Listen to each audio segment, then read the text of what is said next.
We are on a mission to save and revitalize independent pharmacy. On the Catalyst Pharmacy podcast, you'll get actionable business advice.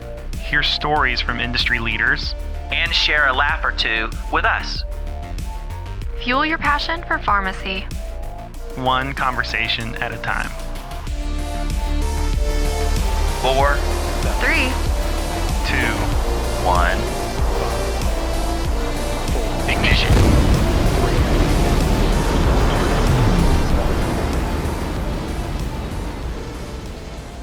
Welcome to the Catalyst Pharmacy Podcast. I'm your host, Jeff Key, president of PioneerRx, and today I'm here with Marsha. Hi, I'm Marsha Bivins. I'm the director of marketing for PioneerRx. Today we're here with Hannah Mitchell. She is the pharmacist at Banner Drug in Statesville, North Carolina. Hannah, welcome. So we've never met. Were you at NCPA in October? Mm-hmm. Okay, because I know that we were talking about getting some of the interns from the program onto the podcast, and so I was hoping to try to meet some of you before, like at NCPA, but NCPA was just such a fast whirlwind. It always is. That at the end of it, we're just like, wow, that was so fun. Who did you talk to? I talked to this person, and it's always just so rapid. I'm never that hyper. Yeah. Yeah, you are. People ask me how much coffee you drink, and I'm like, he doesn't. Nope. Sorry. He doesn't. Doesn't drink coffee. It's well, Diet Coke, and it's just, I don't know. tell us about you. What made you go to pharmacy school? Small town, North Carolina, Bowie's Creek. And started there, did my undergrad for 2 years, and went on to pharmacy school for 4 years. I was only 17 when I started college, so I knew that I wanted to be a pharmacist. Wow. And I had no pharmacy experience, and nobody around here would give me pharmacy experience. So when I went to school, I went to the dean of admissions of the pharmacy school at Campbell University, and I said, hey, I want to do this, but I want to be able to prove that. And when I have my pharmacy school interview, I want to be able to, so you can see that I've spent time in the pharmacy, because I know that's important in acceptance in the pharmacy school. So he said, you know what? I know just the guy. He just purchased an independent pharmacy right down the road. Here's his name. Here's his number. Call him. Now, he's not going to have money to pay you. And I was like, that's fine. I will volunteer. I just know that I want the pharmacy experience. And so I went, I met him. I worked there every Tuesday and Thursday in the afternoons it was like an old school soda shop. So they did fresh squeezed lemonade, orangeade, grapeades. Oh, fun. So he was like, you could have lemonade and ice cream. And He pays you for unlimited sugar. Sign me up. Sugar. That's like the ultimate job in high school and college. Pay me in sugar. Yes, it was fantastic. And that's where I got my love for independent pharmacy. I loved how he loved his patients and cared for them. The relationships I saw him have is exactly where I wanted to be. So I had already secured a job in my hometown in an independent pharmacy, and I've been there ever since. In May, it'll be 15 years. And what's the name of the pharmacy? So Banner Drug now, I worked originally for First RX, and Banner Drug bought us in November of 2019. Okay. And so that's when Melinda bought 4 stores. And that is when I was introduced to Pioneer. Nice. What was the pharmacy that you interned at? The guy who had the soda shop? Yeah. Oh, Benson Drug in Benson, North Carolina. Benson Drug in Benson, North Carolina. Now, where is Benson in the whole map of things? So if you think about Raleigh, just go like an hour south. Hour south, so kind of middle. Okay. Yeah. Toward the coast, but yeah, just kind of eastern. It was just maybe like 15 minutes from Campbell, and so it's a cute little bitty town. It was home of Mule Days, which is a big thing there. The Mule Days. What happens on Mule Days? The streets are shut down to horses and mules. Oh, how fun. Rodeoing and all the things. On Mule Day. Mule. No, Mule Day. Mule. Mule. Not mule. Mule. Mule. Okay. M-U-L-E. Yes. Mule Day. So no cars, just Nope. mules and horses on the street. Yeah, it's kind of like a fair. You've got all your fair food, all your vendors, and it's just, I don't know, free for all of Have you ever redneck do you ride things. mules? do you ride a mule? No. I don't know. I don't know. I would not. I would not either. My wife's dad's a farmer. He had donkeys, but no mules. Yes, because the donkeys keep the coyotes away. Yeah, he said the donkeys ate the thistles. I don't believe that either, but maybe they keep the coyotes away. Huh. They do. A donkey will kill a coyote. Really? So do you? Yes. Where do you get this expertise? That makes sense, actually. I've always lived in the country, so I grew up on a farm. Okay. And and I still live on a pretty good. We have like 15 acres, and so still live in the country. Yeah. The donkey makes sense because my my uncle lived on the family ranch that he grew up on, that my grandmother grew up on, and they always had at least one donkey around. Yep. They're cute. They have big long ears. Yeah, he was cute. But he also had goats, and there was one that was just meaner than heck. Goats are mean. Well, no, this one was mean. Huh. The rest of them were nice. So what did y'all farm growing up? My parents had chicken houses, so we had the pullets, so little bitty chicks, and then my grandparents had we had a dairy farm at one point, and then tobacco. Okay. Very North Carolina. Very North Carolina. Yeah. And I say that I grew up on a farm, and that's why I went to pharmacy school, because I knew I didn't want to do that. You added more to that. Very, very interesting. Yeah. All right. So pharmacy school, and then you went out, and the pharmacy you work at, is that home? Is that where you're from and everything? So that worked out really well. Now you have some acres. Do you have any animals? Any chicken house or no dogs, no cats? Oh, I have one dog. Yes. Little Maisie. She's in the house though. She's a house no dog. outside animals. So we've transitioned from the country to the city now. Well, she has acres. She's in the country. Yeah, I'm still in the country. You're I still in just the country. don't have all the animals to take care of. She's in the country because somebody likes to bush hog, I guess.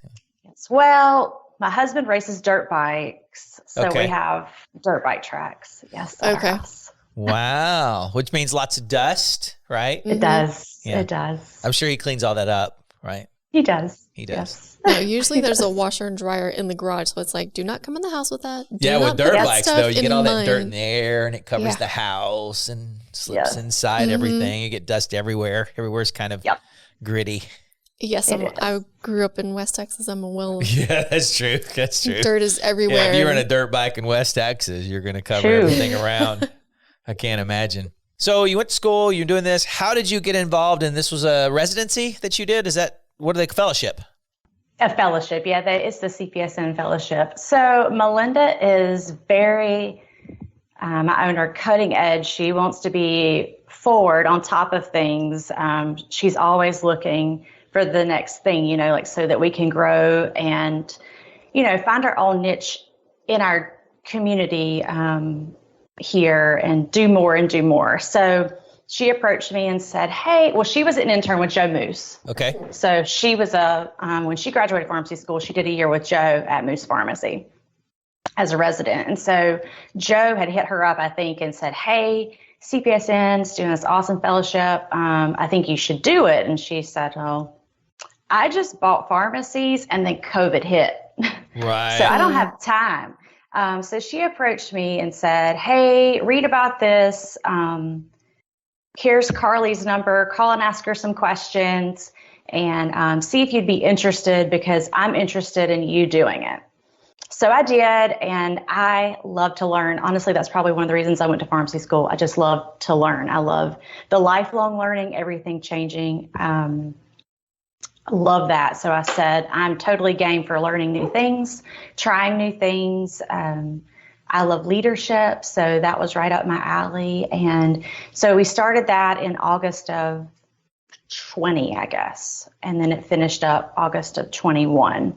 And it was amazing. I didn't think that many years into my career that I would have an opportunity to kind of step back from the bench a little bit and go back and learn. And it was really exciting to to be back in that space where you can grow, you know, as a pharmacist and as a person and as a leader. It was just the most amazing experience. I would suggest anybody do that. Owner, not owner, you know, it was just an incredible experience all around. So what would you say was your best takeaway from the experience? So everyone's required to do a capstone. Okay. And you can choose your own, and they help you choose your capstone. So I was in between, like, I don't know a lot about e-care plans. So I was in between, like, should we move in that direction? Because pharmacy is definitely moving in that direction. But at that time, since she had just bought, we didn't previously do medication synchronization with our previous owner. And so it was something that I knew what it was, but it was new to us doing it. So when COVID hit, she said, hey, I think this is a good time to start learning those things, because things, you know, really slowed down for a little while. Okay. And we were shut, you know, we were curbside only because we didn't have a drive-through at the time. And so she said, I think this is the time that we can start to implement those things. And so I started learning. I got on Pioneer University and I learned all the things, and I went back and took, you know, meticulous notes, and we started implementing that. And then, so the fellowship came along, and it was like, I'd like to know more about MedSync, but e-care plans. So Melinda and I both decided that MedSync was a better focus, and we could learn about the e-care plans later. Okay. Which she was completely correct in. And so, but you did the homework kind of like beforehand. It was pre-recorded dyads and for the session, and then you would read or listen to all those, read what you needed to. Then for the live session, it was like a luminary who was teaching that, and you could ask questions. It was super interactive. There was about 28 fellows, so I learned a lot also each one of those sessions from the fellows. And some of those learning about DIR fees, lowering that DIR exposure. Some of it was on MedSync. There was all kinds of different things that we learned through the process, but that helped, you know, me focus on my capstone. So little bit by little bit, I created our protocols for it, policies, procedures, how everything should go. I did recordings in a PowerPoint presentation so that I could use it as a training tool for other staff members. Nice. Okay. And so by the end, I had basically a manual created as my capstone, how to utilize Pioneer to do MedSync program, you know, and we tried a lot of things that didn't work, but we would just pivot and find new things. And of course, my staff, like, you know, at times they're way smarter than me. Like they see it, they see the solutions. So we just need to use them. Like my cashiers were tending to bag things incorrectly.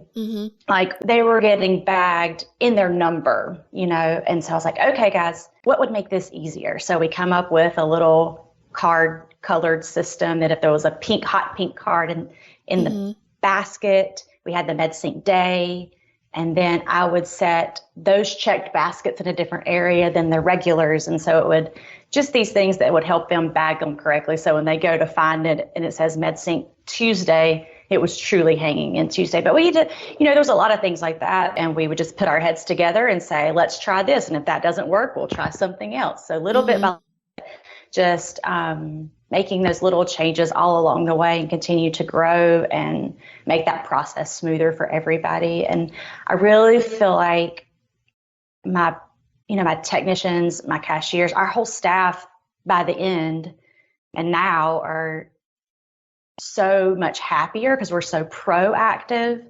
We're not reactive. So we went from feeling no MedSync to 50 to 60% of all of our scripts every week are MedSync. So my inventory is low. I have high turnover rate there because I'm just ordering it or, you know, filling it, ordering just it in time. And then it goes out the door. It's just that turnover is super quick. It's also capturing all those star rating meds. So that was another part that I really focused on, was like focusing on the right to put on MedSync. Right. Let's capture those. Now, if you have those people who, you know, didn't want to be on it for whatever reason, then we utilize the autofill function, not as an automatic fill, but as a reminder for us to call those star rating med people. So we would autofill anybody who's not on MedSync. any star rating meds. So it gives us that heads up, and I changed it to 5 days so that it'll give us 5 days to talk to them about getting their star rating meds. So those people don't fall through the cracks if they're not on MedSync, but they're still a Med D person taking a star rating med. Yeah. Now I'm like really curious. I think we probably need to make a trip because I want to see this manual that you Yeah, built too. and see how it differs from our education that we provide on MedSync. I can email it to you. Yeah, that would be awesome. Yes, So please. have you looked at the new MedSync prep message? I did. I'm not certain. You'd really have to. I think it only sends the ones that are cycled for yes, correct? Correct. Yeah. Yeah, there's a process there. You open it up, you check your yeses, you uncheck yes on PRNs that they got last month. And then it sends the prep message. And it basically walks them through and says, hey, we're prepping your meds. Here's the ones you get every month. There's your pre-checked off. Uncheck any ones you don't. They click next. Yeah. It says, here's ones you get sometimes. Check off any ones you want. Clicks next. If there's any OTCs recommended by the pharmacist, so you can go in their other meds and you can put OTCs that you recommend they have, and you can write a message. It'll show there. Or vitamin supplements. And then it asks them, they're going to go to the doctor between now and X date, which X date's their sync date. So it says, hey, are you going to go to, you have a doctor's appointment between now and Friday or Monday. Right. And then it sends that information back into the pharmacy. It's not for every one of your patients, but it's designed for that patient who really doesn't want you to call them, that they really want to deal more asynchronously with people. Like me, I don't, my dentist, don't call me and tell me to call you back and confirm my appointment, right? Text me and say, hey, reminding you about your appointment Friday, 1 to confirm, 2 to cancel. That's what I'm looking for. Agreed. Personally. Me too. And so there's a growing, that's not your older demographic. That's a growing piece of the business that you can flag and handle that way, percentage. So do they have to have RX local to do that? No, it'll send an SMS. And that's one of the big, that people didn't understand that it'll do it. If they have RX local and their notifications are turned on, it'll send it that way. But even if they have RX local and their notifications are off, it'll still send it as a text message. So we actually detect whether or not they have notifications on their phone. And so if they don't have RX local, it sends a text message. If they do have RX local and notifications off, it sends a text message. And if notifications are on, it sends RX local. That's awesome. And so she has 3 stores now. We're down to 3. The downtown location is where I implemented all of this, and they have a really older demographic. So for them, it's it'll be kind of rarely used. But I just moved to Melinda's main location to kind of clean up that MedSync program. And so here, I just talked to my lead tech on that yesterday about let's pick somebody we know and let's try it and see what it, see how that goes and see if they get their feedback. Did you think that was helpful or not? Or that sort of thing before we just start doing it. Yeah. I think it'd be a thing you pull out of your toolbox. There's some people, Bob Lemonek, he's just doing it to everybody. That's the way we're going to, that's the way we're going to do it. Yeah. Amina too. She goes, well, you asked her. Well, I'm talking about doing the med prep message. Okay. Yeah. I'm not sure if Amina's using using it yet. Med prep message. So Amina gave me my name for MedSync. You call it what now? FastPass. I have heard her say that. Okay. Yeah. I have heard her say that before. I totally stole that from Amina. I told her I was stealing it, so she knows. But she says fine. She's all about giving back, so I'm sure she's okay with that. She's fine with it. But it's easier lingo for our patients. That was my biggest thing is we say MedSync. We have our terminology, but they don't know. Patients don't know. Like our jargon is what's the difference between independent and community pharmacy? And again, that's our definition and how in the community in pharmacy industry we've defined it, but the patients don't know the difference between community and independent pharmacy. So we travel and we visit pharmacies, and it's part of the way we learn how to make things better. And you as you look at those, you see different ways people are doing MedSync. Okay, so there's some that MedSync is purely about efficiency. It's purely about what you talked about, my turnovers and inventory. It's totally about that. There are then those pharmacies who've taken it the next level, and it's moved from an addition to efficiency. And it kind of like, I call the efficiency piece of it, the wise man built his house on the rock, right? The next step, though, is where I build my house, and that house is where I start talking clinical. Nice little segue. So have you started implementing any clinicals in your pharmacy? I mean, obviously we do, your immunizations and that sort of stuff, but that is exactly where we're headed. Melinda and I are talking about doing Amina's class to do annual wellness visits. This location here, the original, is actually a big building. We are part of it, a nurse practitioner's office, like a primary care office, and a grill that serves breakfast, lunch, and dinner. So we have all three of those things, but we want to utilize practitioner and start working on those annual wellness, chronic care management, those things. We're looking to do Amina's classes to learn more. But I think Melinda really wants everybody to be on the same page for MedSync before we implement some of those clinical things. Right. Because like my old store at downtown where I managed, they're doing 50 to 60%, but this is the largest location and we do the most prescriptions here. Yeah. 15 to 20% is kind of that changing point where things start to click and not be in the way. But that depends on how many patients you have. We went to a pharmacy that has 1,400 patients on MedSync, but it was only about 25% of their patients, but it was enough that's still efficient. So yeah, I guess there is that step where you're working with a doctor and you agree somehow you're doing your annual wellness visit, but there's also a first step of asking, what OTCs are you on? Are you taking, so that you put those in the other meds? Hey, would you like to get that OTC from us? We have a good high quality one. People on an opioid, do you have a laxative? These kind of clinical stuff, rechecking allergies. And then even, whether that's programs on diabetes or stuff like that, kind of what's the, once you go for a while with somebody whose medication's not changing very much, why do you call me?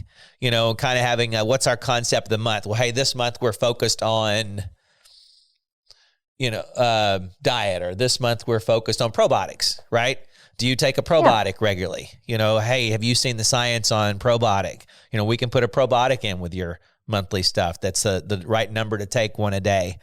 Are y'all using the new probiotic recommendation at the point of sale for people who get antibiotic? Yes, sir, we are. How is that going? I think it goes well. I mean, I think we probably know our patients well enough to know which ones are going to say yes, and then the same ones that we are going to say no. But yes, I think it's done well. And I think sometimes maybe they haven't even thought of that. So that's a good point. One, that, we have the printout that we put in the basket, but that it also stops the cashier at the point of sale. And I think that's been huge, because we always try to do that, but sometimes you don't think about it. It gets lost. Right. It gets lost in translation, but we do that. So we have those OTC items that a patient would want. We highlight we use ABC, so we'll put the item number in there real big. They like this Ricola. Yep. They always want this magnesium or whatever. So we do those. But something I just talked about was integrating that into the MedSync conversations. Right, because that's where it moves to feel more clinical. Hey, Ms. Jones, did you know the cool thing I read about yesterday, right? Hey, I was reading an article yesterday on probiotics and people over 65, and I thought about you, right? Well, you can repeat that 40 times to 40 different people, but it still sounds good when you talk about, hey, Ms. Jones, I thought about you. And there's just so much stuff about probiotics that's good, and they're not super expensive. You can carry, I don't know which one that you carry, but I mean, the floor stores you probably should have here's your high-end customer version. I do. Here's your, you get the floor store for who want hey, this is the one that's designed for antibiotics. Yes. And then this is the one that's designed for, you have a little, more of this is the budget version. Yes, we do have that. Because even though we have 3 stores, they service 3 very different populations. So the Harmony location is actually where I grew up. So it's more of your farmers. Okay. A lot of farmers out there. And then our downtown location is more Medicare, an elderly more population. And then this store is more it's more of a younger population. So I find that this store, they're more likely to get that probiotic than the downtown location. Yeah, it's super interesting, and that's the power of independent community pharmacy, is adjusting those. If you're a big box, here's my manual. This is what I do in this store. In Texas, we love HEB. And I was on a call with HEB talking about their grocery stores, and one of their sayings is, if you've been in one HEB, you've been in one HEB. They take all their grocery stores and they pattern them for the community that they're in. They don't just have, different. They don't have, this is my planogram for wherever I go in. Everything is different. And one of the reasons they've been successful, and probably one of the reasons they grow really, really slow. I think they just opened another one in Dallas, but they're not fast growing because they're going to have that focus on and that's what community pharmacy does, right? Is really, when it's working right, is really focus on what does my population need? That boutique effect is what's going to keep us doing what we're doing. Yeah, so absolutely. I'm rewinding back to the personal stuff. So where is your favorite place to travel? Mountains, like anywhere mountains. So anywhere mountains. And I'm like a long distance mountains runner, or mountains, because I don't get any hate mail here, but they. Where are you going with this? Like Blue Ridge, that's kind of hills. It's not really. It is hills. That's I'm into the Rockies. Your hills, okay. So we're talking. When you say mountains, you mean mountains, right? I mean Switzerland. I mean the Rockies. I mean Banff, Canada, like mountains. Is that hiking? Is that skiing? What are you doing in the mountains? I love snowboarding. And definitely hiking. So I'm a long distance runner. Okay. Nice. And so I love being out for a long, long time. So hiking a long ways or running a long ways or, just depends on the day, but all day, all night, it doesn't matter to me. I just like to be outside. So you mentioned Switzerland. Have you been to Switzerland? Yeah. Tell me more. Yeah. Tell us about Switzerland. Zurich. I've been to Lake Lucerne. That area is it's just spectacular. The glaciers, the Swiss Alps are unparalleled to anything. It's just breathtaking. Huh. It's unbelievable. The water there is so clean. Everything in Switzerland's clean. Like their food is clean. Like it's not like laden with stuff. And I went to Germany and Switzerland at the same time. And of course, like I felt I fish out of water in Germany, but Switzerland, they have 5 main languages and English is one of them. So I could definitely at least order what I knew I was getting when I ordered it. So you didn't find a lot of English speakers in Germany? No. So it depends on where you're at. I feel like there were times where people probably knew it, but didn't want to help you. Right. Yeah. And then you had some that were really, really nice. Huh. Yeah, I think I read 50% of Germans speak English. Yeah. It just depends on if they want to. Yeah. Like they don't want to try. Or maybe they haven't, they spoke it in school or something like that. Yeah. Yeah. That's it. I'll have to ask. So does your husband have this joy of traveling too, or? No. I go on all girl trips. Oh, nice. These girls from school or girls from college or? All of the above. Yeah. Some are from school, some are not. It's just, I have a large array of friends and we all just pick up and go. So. Well, that sounds fun. What was that? The last place you went to was Switzerland? What was the last? No, that was a couple of years ago. I love Colorado, so I go there a lot. I love Wyoming, Montana, and hopefully this year back to Banff. Of course, COVID has, messed that up. But I got into a race in British Columbia in Whistler. Oh, wow.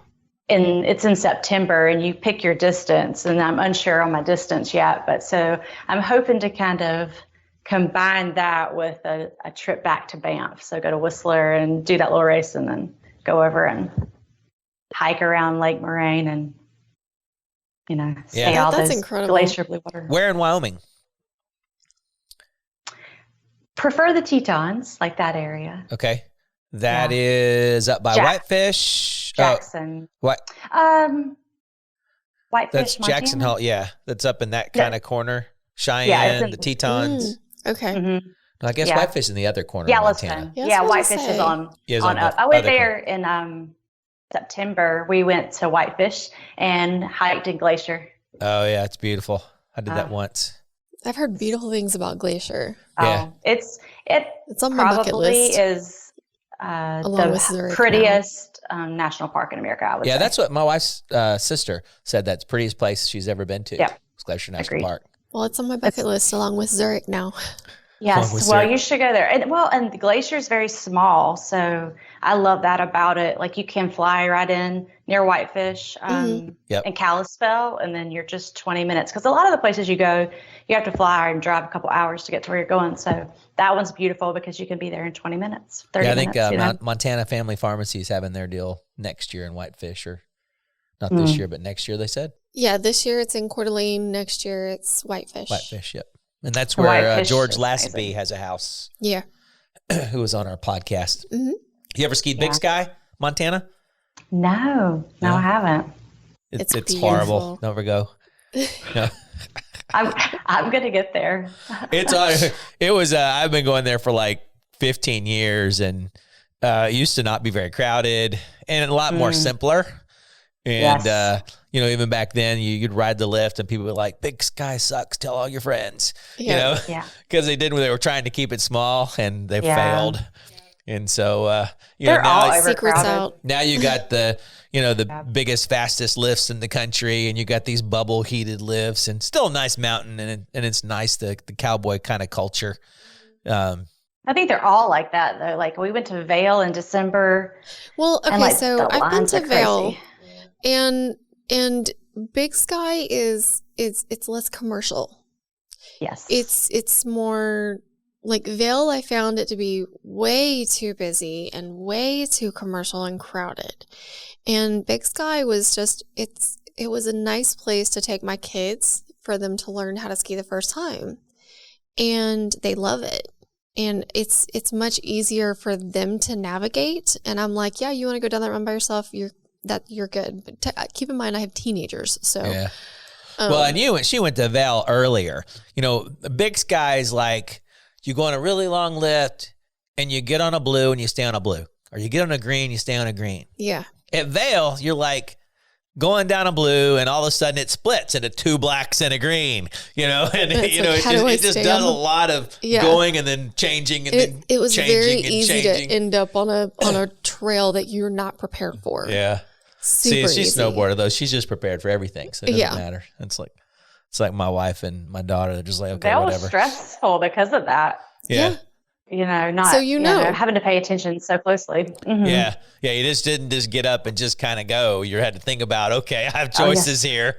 yeah. Where's the map? I mean, here my gloves out, kind of stuff. Not well labeled. Yeah. And the Vail is so big. Yeah. You're like, you're over here and you're like, it's an hour and a half back. It's not like I'm going to ski down Yeah. and get a hot chocolate. It's Yes. you It's just one really, run, then a hot chocolate. really far away. Big Sky, you can get like It 3 really or 4 is. runs in before you stop and have a hot Yeah. chocolate or a hot toddy. It's crazy. I'm headed to Steamboat in a few weeks. So Steamboat. Never know anything Okay. about Steamboat. We've talked Steamboat. about going to Steamboat. Where is it? It's Colorado, but where in Colorado? Yep. Like northwest. Northwest. It's probably like 5 hours from Denver. It's a long ways. Right. Which is good. Which keeps down Yeah. on your just weekend Yeah. travelers. Have you Yeah. been to Steamboat before? Yes. And you like it? And I love it. Huh. Yes. There's a cute little pharmacy there.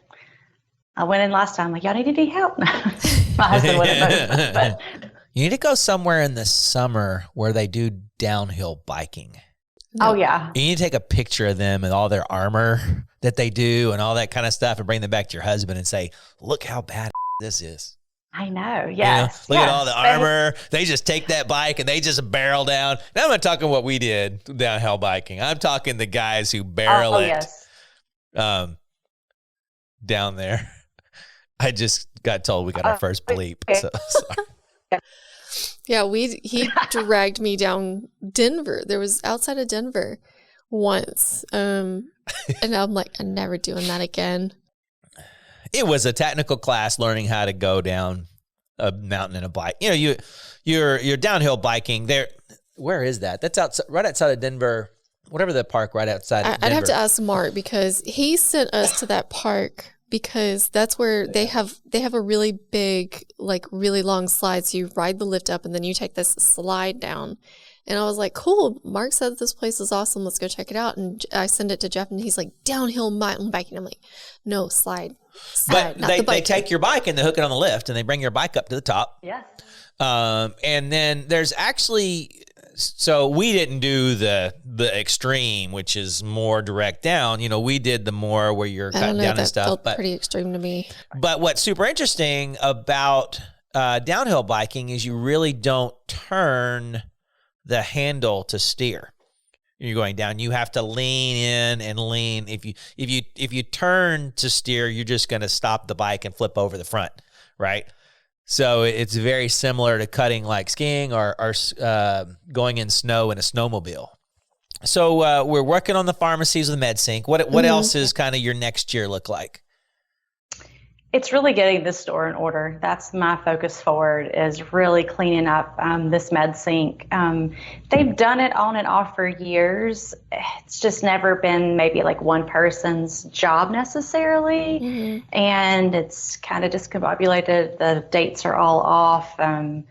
It's not been done consistently, so the patients don't necessarily understand fully what our goal is. So it's re-educating patients.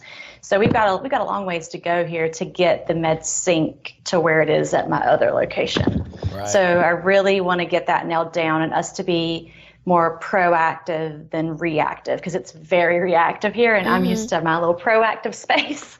So I'm really working hard to get to that. So my whole focus this year will be on getting that nailed down. Okay, so you get MedSync completely cleaned up and down, and we help you with that and figure out, you know, what piece are you missing? What piece did we miss? So what is the next goal for you? And what's the next goal for the pharmacy?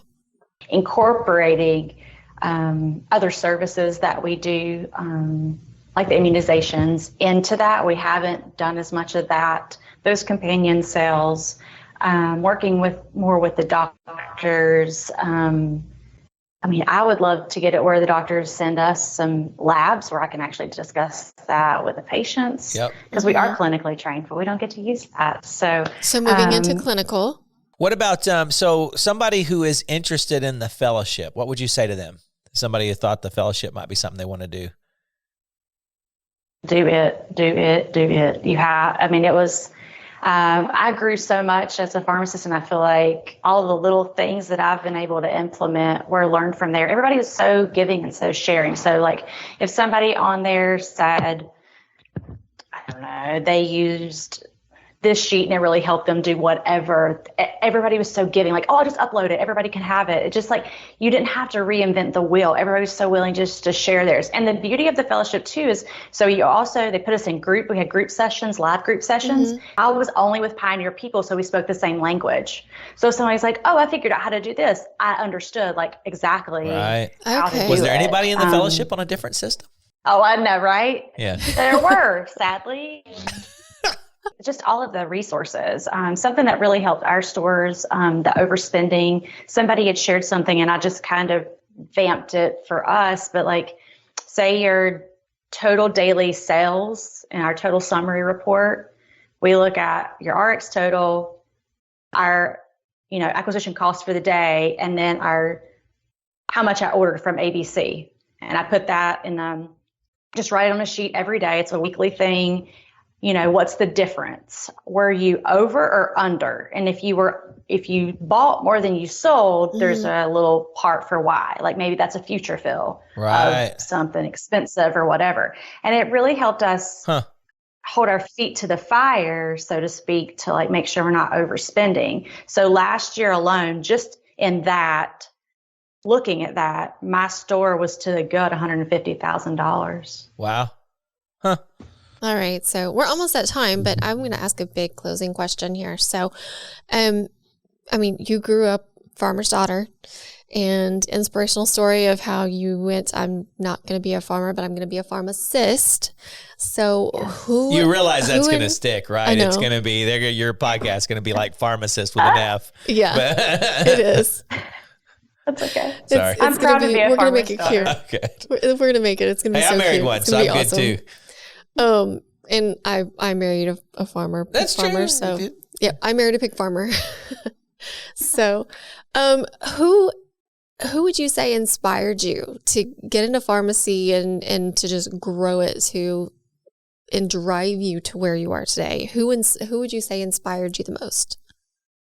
I would have to say my mom, probably. I was also the first person in my family to go to college. Wow. My mom didn't have that Congratulations. opportunity, and my dad didn't either. I grew up, and she always pushed me to be my very best, to do my very best. I am very driven just as who I am, but my mom always encouraged me just to chase your dreams, follow your dreams. She would always say, like, you're gonna go to college, you're gonna be successful. And I think it was just that, that constant, like, not mean, like, you're gonna do, it was always like, I'm gonna make sure you have the opportunity that I didn't have. And my dad passed away when I was 15. So She continued with, you're going to do this. And my dad actually knew I was going to be a pharmacist. I actually knew when I was 15 that that's what I wanted to do.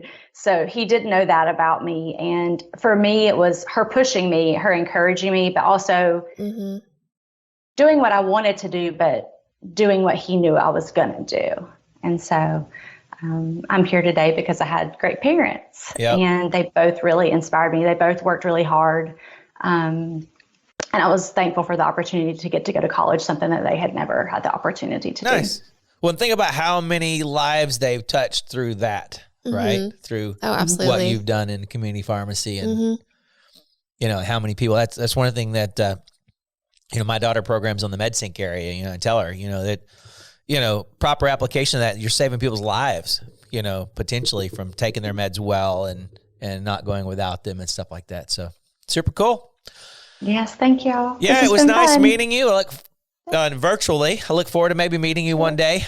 We get out to pharmacies every once in a while. Maybe we'll have to come see the product of your success there. So it was a pleasure having you on the podcast today and getting to know you and learning more about the CPESN grant. So thank you for that and joining us today. Thank you. Have a great day. Thank y'all. Thank you, Hannah. Bye-bye. Bye. Thank you for watching the Catalyst Pharmacy Podcast. If you enjoyed today's episode, Please like, subscribe, and follow us wherever you get your podcast. Give us a 5-star rating on Apple Podcasts to help us reach more pharmacy professionals like you.